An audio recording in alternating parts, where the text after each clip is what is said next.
My mom thought she could replace my father with her creepy new boyfriend and make me call him dad, but she didn't realize I still had contact with my actual dad. I was 13 when my mother got engaged to Brandon. Dad had been convicted for manslaughter 5 months ago. He called someone at the bar, but he wasn't even drinking. I was there with him. He went into the bathroom, then came out minutes later looking panicked and covered in blood. He shouted for someone to call the police, and they arrived quickly. But then without saying much, they put him in handcuffs and took him away. The next time I saw him was behind bars. It never made much sense though. Dad never had a violent bone in his body. He swore he didn't do it. And the way Mom acted after his conviction made me even more suspicious. She brought home Brandon instantly. On day 1, she said he was my new dad since the other one was clearly a monster, and told me that my dad was a killer who I needed to distance from for my own safety. I wasn't sure what to believe at first, but when 5 months later my mom announced to me that they were engaged and I needed to start calling Brandon daddy, I became quite convinced of Dad's innocence. Around this time is also when it started. Brandon got comfortable. He began staring at me while eating slowly, saying things like, "You're growing up so fast, becoming such a pretty young woman." The worst part was my mom thought it was sweet. Even when I told my mom for the first time that Brandon made my skin crawl, she told me I was dramatic. She must have told him what I said though, because that night while she slept, Brandon came into my room, and he grabbed my wrist hard enough to leave marks and said, "You know what happens to naughty girls who snitch." I was terrified, but I knew I couldn't trust my mom by telling her, so I kept it a secret. I also started keeping a different secret around this time. I started writing letters to Dad. I'd hide them between my textbook pages and mail them from my friend's house after school. Dad would write back through the prison email system to an account I created without Mom knowing. Things got really bad one specific Thursday though. I came home from school one day to find out Mom had changed my last name on all school records to Brandon's without telling me. "You'll thank me when you're older," she said. That night Brandon came into my room to celebrate being a real family now, and sat on my bed. He put his hand on my thigh and said I should be grateful to have a dad who cares.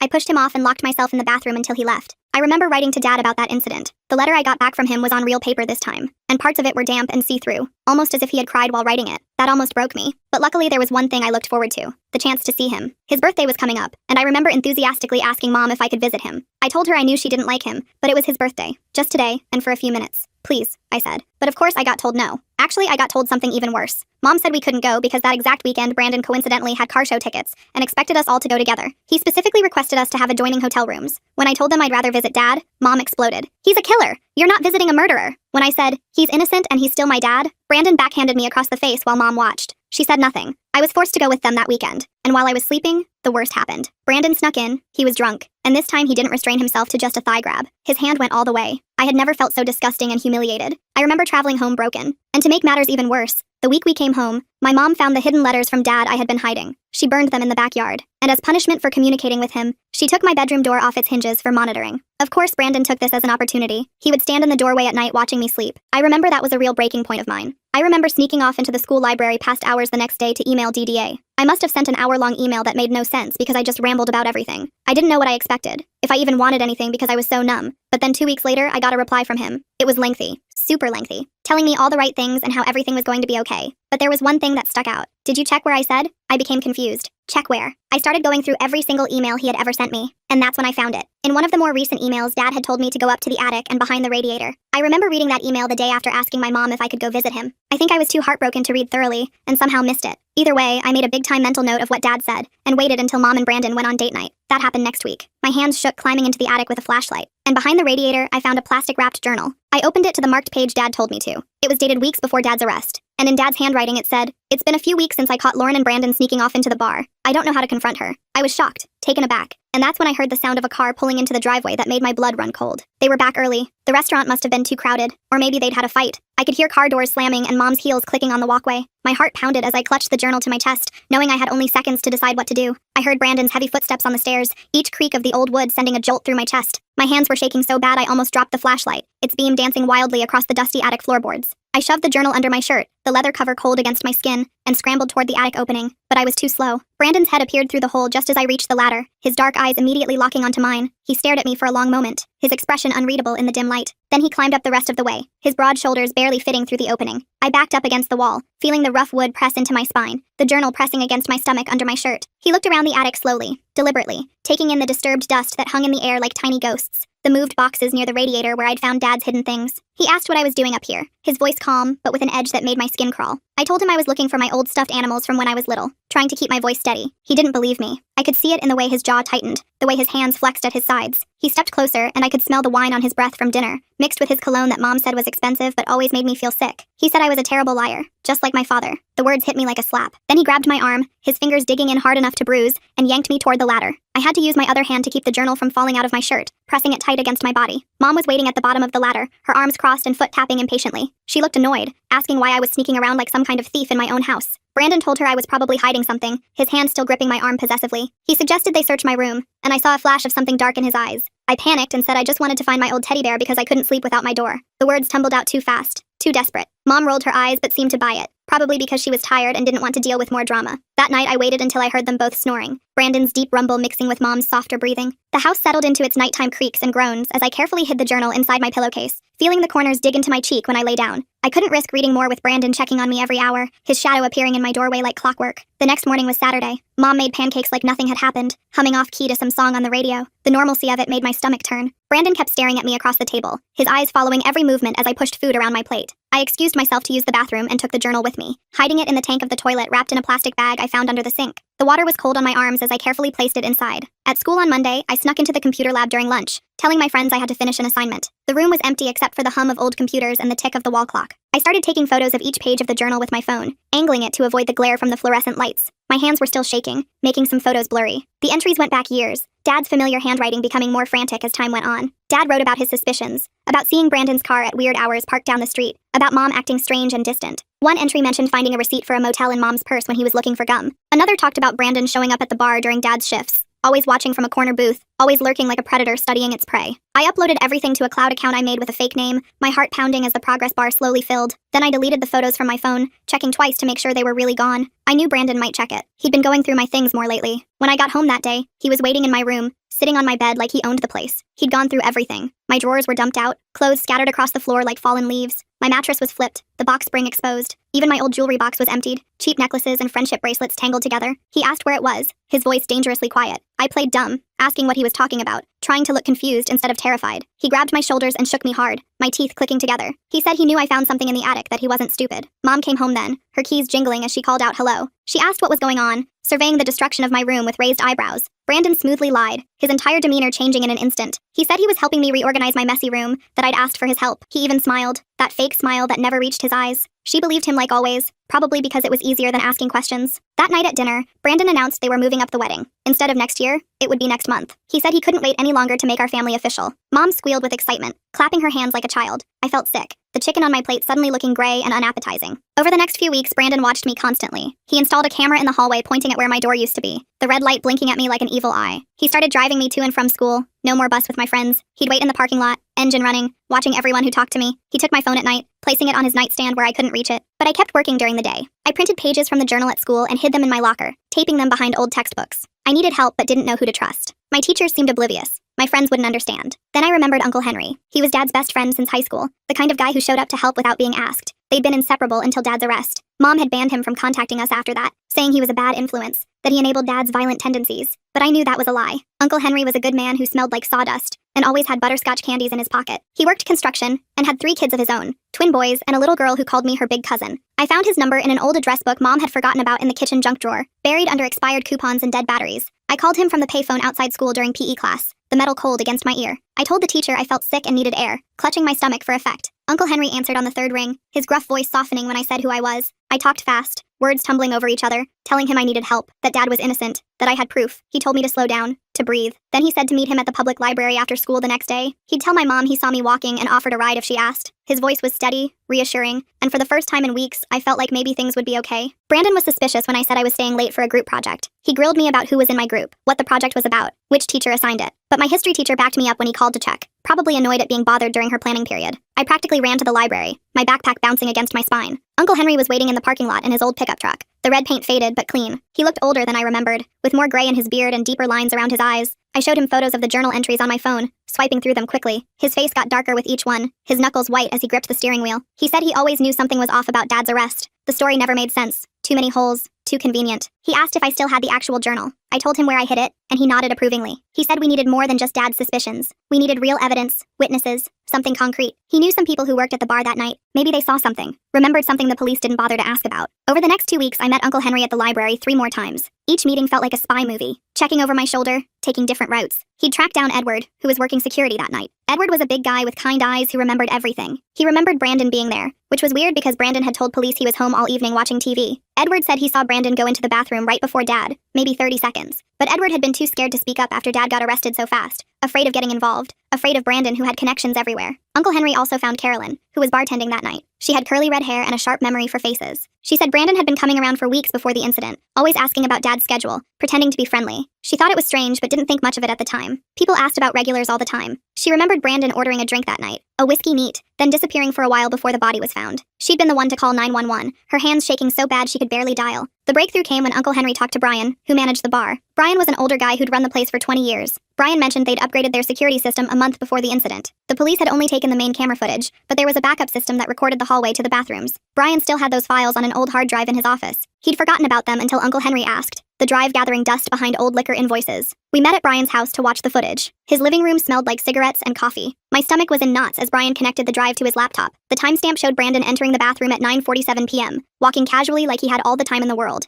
Dad entered at 9:52 p.m., probably just needing to use the bathroom after his shift. Brandon came out at 9:51 p.m., checking his watch and smoothing down his shirt. Dad came out at 9:53 p.m. covered in blood, shouting for help, his face a mask of shock and horror. It was clear as day. Brandon had 4 minutes alone in that bathroom, more than enough time to call someone and set up a frame job. Uncle Henry copied the footage onto multiple USB drives, his hands steady and methodical. He said we needed to be careful about how we handled this. We couldn't just go to the police. Brandon might have connections there, friends who owed him favors. We needed to build an airtight case first. He told me to act normal at home, not to let on that we knew anything. It was the hardest thing I'd ever had to do. But Brandon must have sensed something. Maybe I was a bad actress. Maybe he was just paranoid. He started getting more aggressive. One night he came into my room and sat on my bed, the mattress dipping under his weight. The hallway camera couldn't see him from that angle. He said he knew I'd been sneaking around with Uncle Henry. Someone had seen us at the library, probably one of his buddies who seemed to be everywhere. He said if I didn't stop whatever I was doing, Mom might get hurt. He said accidents happen all the time, his voice casual like he was discussing the weather. People fall downstairs, cars have brake problems, gas leaks happen. I understood the threat, felt it settle in my chest like a cold stone. I was terrified but tried to stay calm, keeping my breathing even. I told Uncle Henry at our next meeting, whispering even though we were alone. He said we needed to move faster. He'd been in touch with Dad's lawyer, showing him what we'd found. The lawyer was excited but cautious. He said we needed the original journal too. It would strengthen the case, prove the photos weren't doctored. I told him I'd get it, even though the thought made me want to throw up. That night I waited until 3 a.m., watching the clock's red numbers change with agonizing slowness. I crept to the bathroom, my bare feet silent on the carpet. I carefully retrieved the journal from the toilet tank, the plastic still protecting it. It was still dry in its plastic wrapping. Dad's words safe. I put it in my backpack for school, zipping it into the inner pocket. But when I came out of the bathroom, Brandon was standing in the hallway like a ghost. He asked what I was doing up, his eyes glinting in the darkness. I said I felt sick, holding my stomach. He stared at me for a long moment, then let me pass. I felt his eyes on my back all the way to my room. The next morning, my backpack was gone. I found it in the kitchen, empty, its contents spread across the table. Brandon was sitting at the table with the journal in front of him, flipping through pages with theatrical interest. Mom was reading it, her face pale and confused. Brandon had told her I'd been writing fantasy stories about him, that I was disturbed, that I needed help. He'd started pointing out specific entries, saying, "Look how she's trying to copy your husband's handwriting. See how she mentions you and me together? This is clearly her sick fantasy about breaking us up." Mom's confusion turned to anger as Brandon kept talking, weaving his lies with just enough truth to make them believable. Mom believed him. She said she was disappointed in me, that making up lies about Brandon was sick, that she thought I was dealing with Dad's absence better than this. I tried to tell her it was Dad's journal, but she wouldn't listen. She said I was obviously forging Dad's handwriting to frame Brandon, because I couldn't accept him as my new father. She said I needed therapy, maybe even a special boarding school for troubled teens. Brandon suggested his cousin ran one in another state. Very strict, very isolated. Good for fixing problem children who told lies and caused trouble. The way he said it made my blood run cold. I felt the walls closing in, the room spinning slightly. That day at school I found Uncle Henry's truck in the parking lot at lunch. I climbed in and broke down crying as I told him what happened. He said not to worry, we still had the footage. But when I got home that afternoon,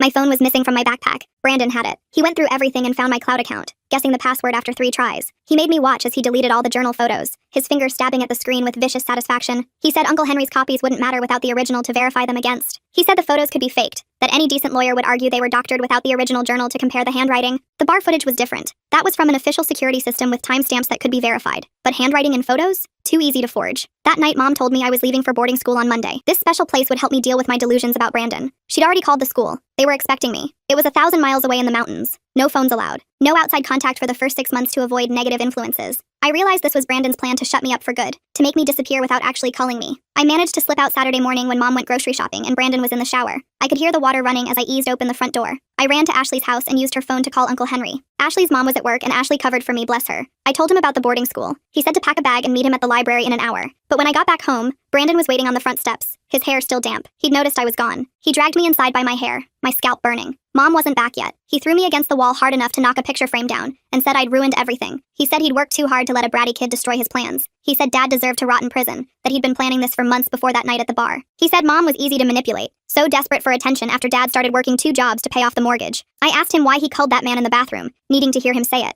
Brandon laughed, an ugly sound. He said the guy was just in the wrong place at the wrong time. Brandon had gone in there to plant a bloody knife he'd prepared, one that would have Dad's prints on it from the kitchen at home. But the hammered guy saw him placing it near the sink and started asking questions, getting too close. So Brandon had to silence him, quick and messy, using that same knife. Then when Dad came in minutes later to help, it was perfect. The blood was fresh, Dad's prints got on everything when he tried to help the victim, tried to stop the bleeding, and in the chaos, Brandon pocketed the actual murder weapon and left a different knife at the scene, one he'd also prepared but that wouldn't trace back to him. I was recording everything on Ashley's phone that I'd hidden in my pocket, the record button pressed before I even walked in. Brandon didn't notice. He was too busy ranting about how smart he'd been, how he'd worn gloves, how he'd studied the bar's schedule for weeks. He said after Dad was gone, marrying Mom was just smart business. She had good life insurance from her job at the hospital, and I'd be worth even more in Social Security if something happened to her. Maybe a car accident, maybe a fall, maybe she'd just get sad and take too many pills. That's when Mom walked in. She'd come back early because she forgot her wallet. She heard everything Brandon had just said. Her face went white as paper. She dropped the groceries, oranges rolling across the floor. Brandon spun around, realizing his mistake. He tried to backtrack, saying I'd made him angry, that he didn't mean it, that he was just trying to scare me straight. But Mom had heard enough. The veil had finally lifted. Brandon stepped toward her and she backed away, her hand reaching behind her. She told him to get out. He said she was overreacting. She grabbed a kitchen knife from the block and told him to leave or she'd call the police. Brandon laughed and said she wouldn't dare. Too much scandal, too much shame. What would the neighbors think? But Mom's hand was steady as she held the knife. For the first time in months, I saw the Mom I used to know, the one who protected me from nightmares and kissed scraped knees. Brandon realized she was serious. His face changed, the mask finally dropping completely. He grabbed his keys and wallet from the counter, but before leaving, he turned to Mom and said this wasn't over. He said he knew too much about her, about the affairs she'd had before Dad when they were first married, about the money she'd stolen from Dad's savings to cover her shopping debts. He said if she went to the police, he'd destroy her reputation. Then he left, slamming the door so hard the windows shook and the remaining pictures fell off the walls. Mom collapsed on the floor crying, her body shaking with sobs. I sat next to her and showed her the recording on Ashley's phone. She listened to Brandon's confession again, her face crumbling more with each word. She kept saying she was sorry, that she'd been so stupid,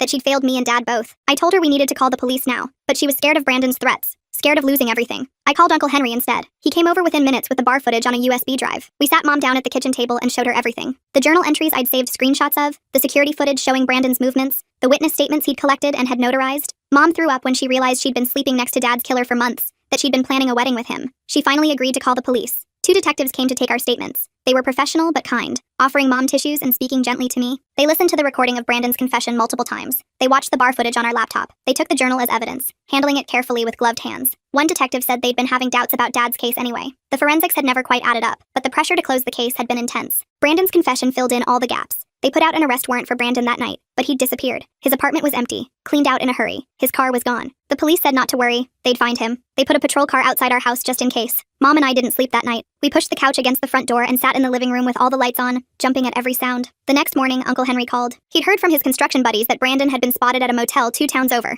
trying to pay cash for a room. The police were on their way. By noon, they had him in custody. He'd tried to run but didn't get far. They found evidence in his car linking him to the original murder weapon. He'd kept the actual knife all these years like some sick trophy, hidden in a lockbox in his trunk. The knife from the crime scene had been a decoy, but the real one still had traces of the victim's blood in the handle's crevices. Brandon tried to deny everything at first. He said I'd faked the recording using AI, that Mom was lying to protect me because she felt guilty about Dad, but the evidence was overwhelming. The bar footage showed him entering that bathroom. His fingerprints were on the real murder weapon once they tested it properly. The forensics that hadn't matched Dad suddenly made perfect sense when applied to Brandon. Even the angle of the wounds matched Brandon's height, not Dad's. Faced with everything, Brandon finally broke. He confessed fully in exchange for a plea deal. He admitted to planning the whole thing, to framing Dad, to manipulating Mom. He even admitted to things we didn't know about. Other crimes in other states, other victims who'd been blamed for things they didn't do. The detective said Brandon was a serial predator who'd been getting away with it for years, moving from place to place, always finding vulnerable women with kids. Dad's lawyer filed for an emergency appeal based on the new evidence. The judge reviewed everything and ordered Dad's immediate release. After 8 months in prison for a crime he didn't commit, Dad was coming home. Mom and I drove to pick him up. The ride was silent except for the radio playing softly. Mom kept crying, dabbing at her eyes with tissues. I didn't know what to say, my throat tight with emotion. When the prison gates opened and Dad walked out, he looked smaller than I remembered. Thinner, older, his hair more gray than brown now, but his eyes lit up when he saw me. I ran to him and hugged him tighter than I'd ever hugged anyone. He smelled different, like industrial soap and sadness, but he was still my dad. He held me and cried into my hair, whispering that he'd missed me so much, that he'd never stopped believing I'd know the truth. Mom stood back, unsure, wringing her hands. Dad looked at her for a long moment. Then he said they'd talk later, that right now he just wanted to go home. The drive back was quiet except for Dad asking small questions.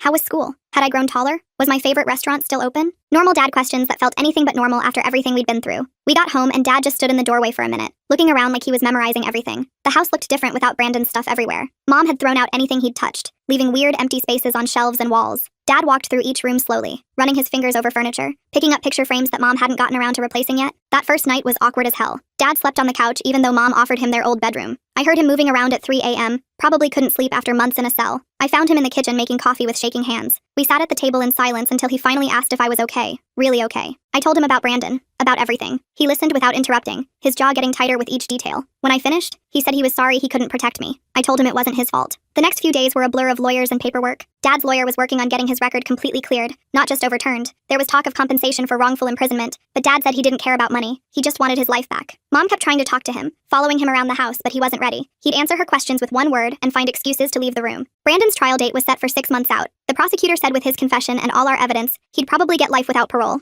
They'd linked him to 3 other murders in different states, all with similar patterns. He'd frame someone close to the victim, then swoop in to comfort the grieving family. The detective said we were lucky, that his other victims hadn't survived to expose him. I went back to school, but everything felt different. Kids whispered when I walked by. Everyone knew about Brandon and Dad by now. Ashley stuck by me though, and a few other friends who actually mattered. My teachers were extra nice, which almost made it worse. I didn't want pity, I just wanted normal. But normal was gone, probably forever. Dad started working construction with Uncle Henry. Manual labor, he said, helped clear his head. He'd come home exhausted and covered in dust, but he seemed calmer. He was seeing a therapist too, some guy who specialized in wrongful conviction trauma. Dad didn't talk about the sessions, but I could see they were helping. He stopped flinching when doors slammed, stopped checking locks obsessively. Mom moved out after 2 weeks. She rented a small apartment across town, said she needed space to figure things out. I was relieved, honestly. The tension when her and Dad were in the same room was suffocating. She'd betrayed him in the worst way possible, even if Brandon had manipulated her. Some things you can't come back from. She asked if I wanted to stay with her sometimes, but I said no. I needed to be with Dad. The divorce papers came a month later. Dad signed them without reading them, just wanted it over. Mom gave him everything. The house, the car, full custody of me. Her guilt was eating her alive. She started seeing a therapist too, trying to understand how she'd been so blind. I felt bad for her sometimes, but then I'd remember how she chose Brandon over Dad, how she didn't believe me, and the sympathy would dry up. Uncle Henry became a regular at our house. He'd bring his kids over on weekends and we'd have cookouts like the old days. His twins, Elijah and John, were only 8, but they idolized Dad. They didn't care about his past, just that he could throw a football and tell funny stories. His daughter Deborah was my age and we got close fast. She understood what it was like to have your family turned upside down. Her mom had left when she was 10. 3 months after Dad got out, I had to testify at a pretrial hearing. The prosecutor said my testimony would help ensure Brandon couldn't claim insanity or coercion. I wore my nicest dress, the blue one Dad bought me for my birthday 2 years ago. My hands shook as I swore to tell the truth. Brandon sat at the defense table in an orange jumpsuit, looking smaller than I remembered. He tried to catch my eye, but I stared straight ahead. I told them everything. About the threats, the touching, the night at the hotel. The judge had to call a recess when I talked about finding Dad's journal because I started crying too hard to continue. Dad wasn't allowed in the courtroom since he might be called as a witness later, but Uncle Henry was there. He gave me a thumbs up from the gallery, reminding me I was brave, that I could do this. Brandon's lawyer tried to make me look like a confused kid, asking if maybe I'd misunderstood Brandon's intentions. I stayed calm and repeated what happened, exactly as it happened. The prosecutor showed the recording from Ashley's phone, and Brandon's face went gray. His lawyer asked for a plea deal that afternoon, 25 to life instead of life without parole. The prosecutor said no way. After the hearing, reporters tried to talk to us outside the courthouse. Dad shielded me with his body as we pushed through them to Uncle Henry's truck. They shouted questions about forgiveness, about moving forward, about how it felt to see Brandon in chains. We didn't answer. There was nothing to say that would make them understand. This wasn't entertainment. It was our life. Mom started sending me letters, long rambling apologies about how she failed as a mother, how she should have seen the signs. I read the first few, then started throwing them away unopened. Dad said I should consider forgiving her eventually, for my own peace, not hers, but I wasn't ready. Maybe I'd never be ready. She'd chosen a monster over her own family. Some things are unforgivable. Brandon's actual trial was brutal. They brought in his other victims' families, showing pattern after pattern of his behavior. One woman from Arizona testified about how he dated her after her husband died in a suspicious accident. She'd gotten bad vibes and dumped him, probably saved her own life. Another family from Nevada talked about their son who was serving time for a murder that sounded exactly like Dad's case. The prosecutor said they were reopening that case too. Dad testified on day 3. He wore his only suit, the one from their wedding that he'd kept for some reason. He talked about finding the body, about trying to help, about the confusion when they arrested him. He talked about prison, about missing my birthday, about writing letters I'd never get to read. His voice broke when he talked about the day I was born, how he'd promised to always protect me and felt like he'd failed. Brandon took the stand on day 5, against his lawyer's advice. He tried to paint himself as a victim of circumstance, said the man in the bathroom had attacked him first. But under cross-examination, his story fell apart. He contradicted himself, got angry, showed his true face to the jury. When the prosecutor asked about his plans for me and Mom, he refused to answer. His own lawyer looked defeated. The jury deliberated for 2 hours. Guilty on all counts. Murder, conspiracy, fraud, attempted assault on a minor. The list went on. The judge sentenced him to life without parole, consecutive sentences for each crime. Brandon didn't react, just stared at the table. As they let him out, he looked at me one last time. I stared back, wanting him to see that he hadn't broken me, that I'd won. Dad and I went to his favorite restaurant after, the little Mexican place that still had his picture on the wall from when he was a regular. The owner hugged him and said the meal was on the house. We ate in comfortable silence, both exhausted but relieved. It was over. Really over. Brandon would die in prison and we could start rebuilding. Mom tried to come to the house the next week. Dad wouldn't let her in, talked to her through the screen door. She wanted to apologize again, wanted to try family counseling. Dad said no, that ship had sailed. She needed to move on, and so did we. She cried and begged, but Dad stood firm. I watched from the stairs, feeling nothing. She'd made her choice, and now she had to live with it. I started seeing a therapist too, some lady named Dr. Cheryl who specialized in trauma. She helped me process everything, taught me it wasn't my fault, that I'd been incredibly brave. Some days I believed her, some days I didn't. But slowly, the nightmares stopped. I stopped checking locks obsessively, stopped flinching when men walked behind me. Progress came in small steps. Dad and I developed new routines. Sunday breakfast at the diner, Wednesday movie nights, helping Uncle Henry with projects on Saturdays. We talked more than we ever had before, about everything. School, friends, the future. He helped me with homework even though math wasn't his strong suit. He came to every school event, cheering too loud at my mediocre clarinet performances. We were learning how to be a family again, just the two of us. 6 months after the trial, Dad met someone. Carolyn, the bartender who testified, started coming around. First just as a friend, then something more. She made Dad laugh, real laughs, not the forced ones he'd been doing. I liked her. She didn't try to be my mom, just treated me like a person. She'd bring takeout and we'd watch bad movies, making fun of the plot holes. Dad smiled more when she was around. Mom eventually stopped trying to contact us. I heard from Ashley's mom that she'd moved to another state, starting fresh where nobody knew her story. Part of me hoped she'd find peace. Part of me didn't care. She'd been so easily fooled, so quick to replace Dad. Maybe Brandon had seen that weakness in her from the start. Maybe that's why he'd picked our family to destroy. A year after everything, Dad got a settlement from the state for wrongful imprisonment. Not millions, but enough to pay off the house and put money away for my college. He bought a new truck, took a vacation to the mountains, finally started living again. He kept working construction though, said he liked the honesty of it. You either built something right, or you didn't. No room for lies or manipulation. I turned 15 that spring. Dad threw me a big party, probably overcompensating for the birthdays he'd missed. Uncle Henry's family came. Carolyn was there. Even some kids from school showed up. We had a bounce house, which was ridiculous for teenagers, but nobody complained. Dad grilled burgers and told embarrassing stories about when I was little. For a few hours, we felt like a normal family having a normal party. That night, after everyone left, Dad and I cleaned up the yard in comfortable silence. He thanked me for believing in him, for never giving up. I told him I always knew he was innocent, that he wasn't capable of hurting anyone. He hugged me tight and said I'd saved his life. We both cried a little, but it was the good kind of tears. The healing kind. Life went on. I made honor roll, started dating a nice guy named Rory from my chemistry class. Dad threatened to clean his shotgun when Rory came over, but he was joking, mostly. Carolyn moved in after a year, bringing her cat Mr. Whiskers, who immediately claimed Dad's chair. We became a weird little family, built on shared trauma but held together by choice and love. Brandon died in prison 2 years later. Heart attack, the letter said. He was 43. I felt nothing when I read it, just closed the letter and went back to my homework. Dad asked if I was okay, and I said yeah, I really was. Brandon had been dead to me since the day they sentenced him. His actual death was just paperwork, nothing more. Mom sent a card for my 18th birthday. Just signed it, Love Mom, with no return address. I kept it for some reason, tucked in my desk drawer with other things I couldn't quite throw away. Dad said maybe someday I'd want to find her, make peace. Maybe he was right. Or maybe some bridges were meant to stay burned. Time would tell. I got into college on a full scholarship, planning to study criminal justice. Maybe become a lawyer, help other families torn apart by lies. Dad cried at graduation, embarrassing me in front of everyone. Carolyn took a million pictures while Uncle Henry's family cheered from the bleachers. My chosen family, the one that stood by me when everything fell apart. The night before I left for college, Dad and I sat on the porch swing, watching fireflies. He told me he was proud of me, that I'd become an amazing young woman despite everything. I told him I loved him, that he was the best dad anyone could ask for. We sat in comfortable silence. No need for more words. We'd survived the worst thing imaginable and came out stronger. That was enough. Looking back now, I sometimes wonder what would have happened if I hadn't found Dad's journal that night. If Brandon had succeeded in sending me away, if Mom had married him, if Dad had died in prison believing nobody cared. But I did find it. I did fight back. And sometimes that's all you can do. Fight for the truth and hope someone listens. In our case, they finally did.